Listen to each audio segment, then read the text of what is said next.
수열의 왕.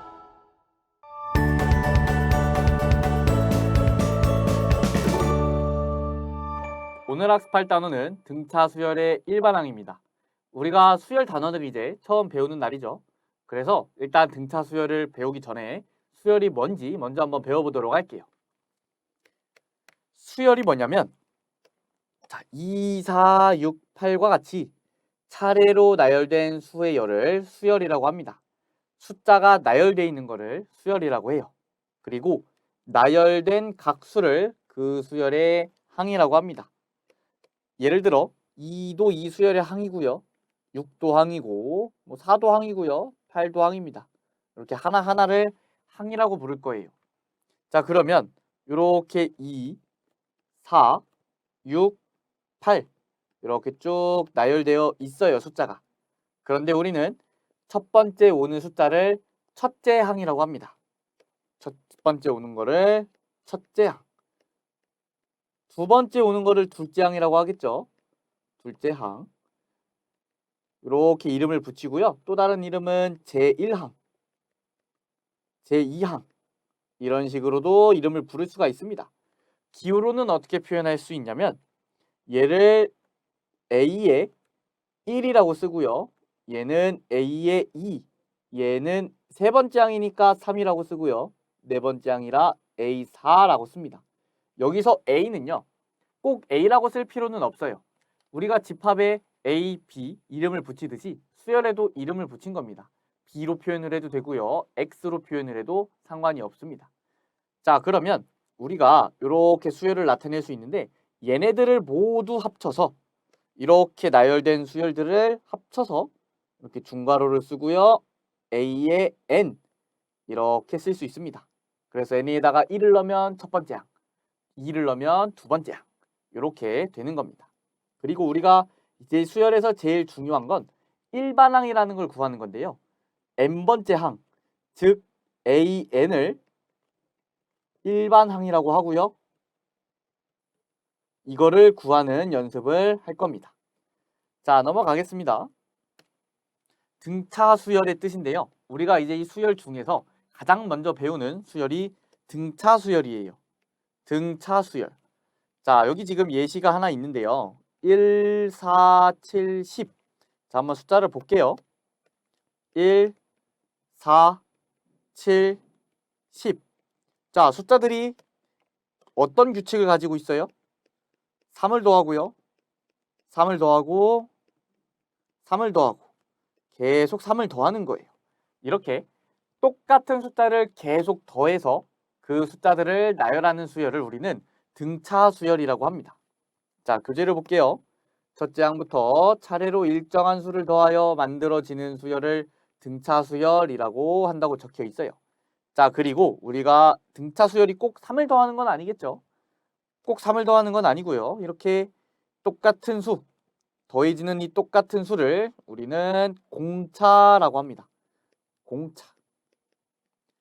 자, 그러면 제가 요거를 이렇게 써볼게요. 첫째 항 A1, 두 번째 항 A2, 세 번째 항 A3 이렇게 쭉 가서 n번째 항이 있을 거예요. 그리고 그 다음 항도 있어요. AN 더하기 1이라고 쓸 수 있겠죠? 자, 얘네들이 계속 공차, D를 더하는 겁니다. 공차를 D로 하면 D를 계속 더해요. 얘도 D를 더하겠죠? 그러면 우리는 여기서 이런 관계를 쓸 수가 있어요. A의 N 플러스 1은 A의 N 플러스 D 그리고 A의 N 플러스 1 마이너스 AN은 D라고도 쓸 수 있겠죠? D를 이항해 준 겁니다. 그러면 이렇게 써 있으면 우리가 등차 수열이라는 것을 알 수가 있습니다. 자, 이때요. 수열은 n에다가 자연수만 넣을 수 있어요. 자연수만. 첫 번째 항, 두 번째 항 이런 숫자들을 의미하기 때문에 자연수만 가능합니다. 자, 넘어가서요. 요 수열을 보면 마이너스 2, 0, 2, 4, 6의 공차를 구하라고 했어요. 자, 몇을 더했어요? 2를 더했죠. 2를 더했고요. 계속 2를 더합니다. 그래서 이 수열은 공차가 2인 등차 수열입니다. 여기까지는 쉽습니다. 자, 그래서 여기가 이제 등차 수열의 일반항이라고 해서 우리가 일반항 구하는 연습을 할 거예요. 자, 제가 수열의 예시를 하나 적겠습니다. 2, 5, 8, 11, 14, 17 이런 수열이 있다고 합시다. 쭉 갈 거예요. 자, 그랬을 때 만약에 이 11, 즉 네 번째 항을 구하기 위해서는요. 첫째 항 2에다가 여기서 일로 갈 때 공차 3을 더했죠. 여기서 일로 갈 때도 공차 3을 더했어요. 여기서 일로 갈 때도 공차 3을 더했죠. 그러면 수열의 네 번째 항이 되기 위해서는 첫째 항 2에다가 공차를 몇 번 더해야 돼요?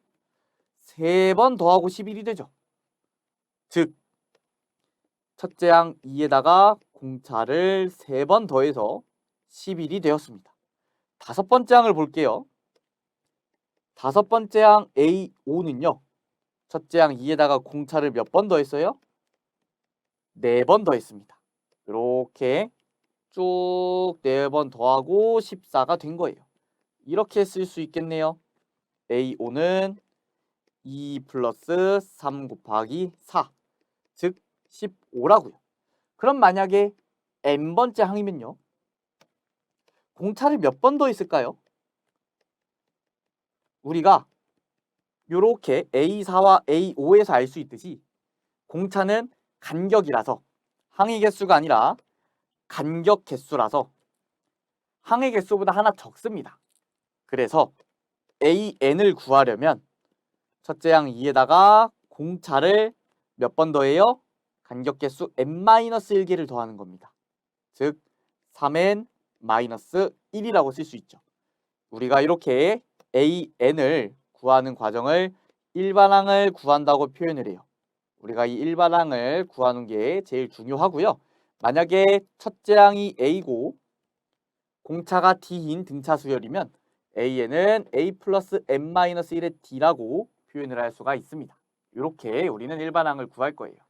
n에다가는 1, 2, 3 자연수만 집어넣을 수 있는 것도 확인할 수 있죠. 자, 그러면 직접 일반항을 구해보도록 하겠습니다. 첫째 항이 3이고 공차가 4인 등차 수열의 일반항을 구하는 거고요. 우리가 이 수열을 AN이라고 하면 3 플러스 간격 n-1개에다가 공차 4 이렇게 써줄 수가 있습니다.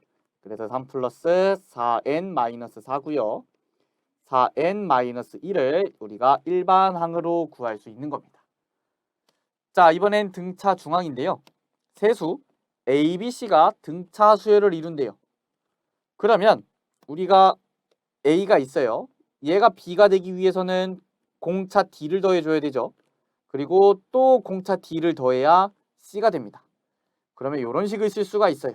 공차 D는 B-A 이렇게도 쓸 수 있겠네요. D는 C-B. 그러면 B-A는 C-B에서 B를 좌변으로 보내주고 A를 우변으로 보내주면 이렇게 쓸 수 있어요.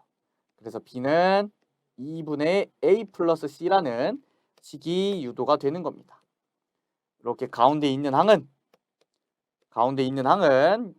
A와 C를 더해서 반으로 나눠주면 B를 구할 수 있는 거예요. 우리가 이 관계식을 등차 중항이라고 합니다. 요거를 활용해서 개념 예제를 풀어볼 건데요. 자, 가운데 있는 게 2x 플러스 1이에요. 그러면 2x 플러스 1은 이 x와 8을 더해서 2로 나눠준 거와 같은 거죠. 왜냐면 이 순서대로 등차 수열을 이루고 있으니까요.